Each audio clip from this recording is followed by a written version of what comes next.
Hello mga katenderang kusinera, for today's video ay gagawa naman po tayo ng pipino salad. Kung nagda-diet ka po at gusto mo rin gumawa nito, tara samahan niyo po ako at sisimulan na po natin. Ito po ang mga sangkap po natin sa paggawa po natin ng pipino salad. Meron po tayo ditong 4 na itlog. Nilaga ko na po ito at 2 pipino, nasa 1/2 kilo po ito, mayonnaise, 2 apple, 2 kamatis na hilaw pa, pero kung may hinog po kayo, mas maigi po, at mga seasoning, paminta, asin, asukal, at garlic powder. Tuna na flakes and oil, at yung whole kernel. Ito na po yung lahat na sangkap na gagamitin po natin sa paggawa po natin ng pipino salad.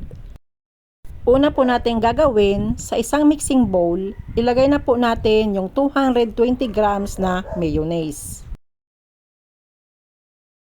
Ilalagay na rin po natin yung ating mga seasoning. Yung 1/2 teaspoon na durog na paminta, 1/2 teaspoon na asin, 1/2 teaspoon na garlic powder, at 1/2 teaspoon na asukal.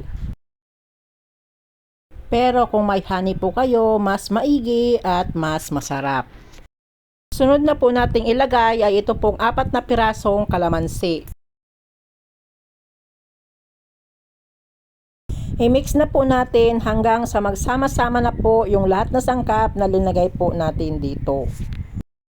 Makakalimutan ko pala, mayroon po ako ditong sesame oil, maglalagay po tayo ng 1 tablespoon. Para pangpabango dito sa ating pipino salad. Optional lang po ito, kung wala po kayo, okay lang po.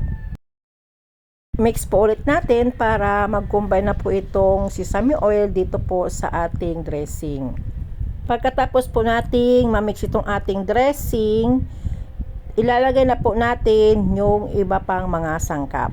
Ilagay na po natin itong 2 pipino na hiniwa na po natin.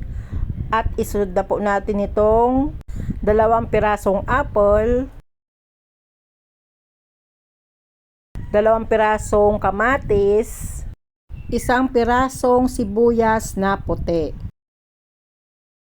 2 lata na tuna flakes. Yung sauce pala nito ay hindi ko na sinama. Yung 155 grams po itong nasa lata. Ilagay na rin po natin itong 1 can na corn kernel.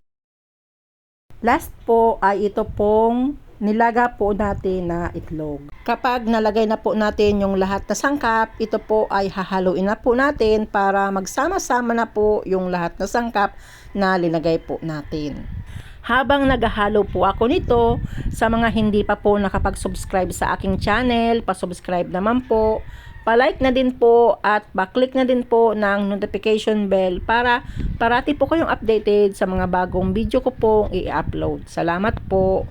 Dahil nahalo na po natin ng mabuti hanggang sa ilalim, kaya okay na po ito. Heto na po yung ating pipino salad. Kaya kung kayo po ay nagda-diet, try nyo na pong gumawa nito dahil napakasarap po talaga. Tamang-tama lang po yung mga sangkap na ginamit po natin dito. Ilagay ko na lang po sa description box yung saktong sukat ng mga sangkap na linagay po natin dito. Thank you for watching. Don't forget to like, share, and subscribe. Tenderang Kusinera. Bye-bye. God bless us all.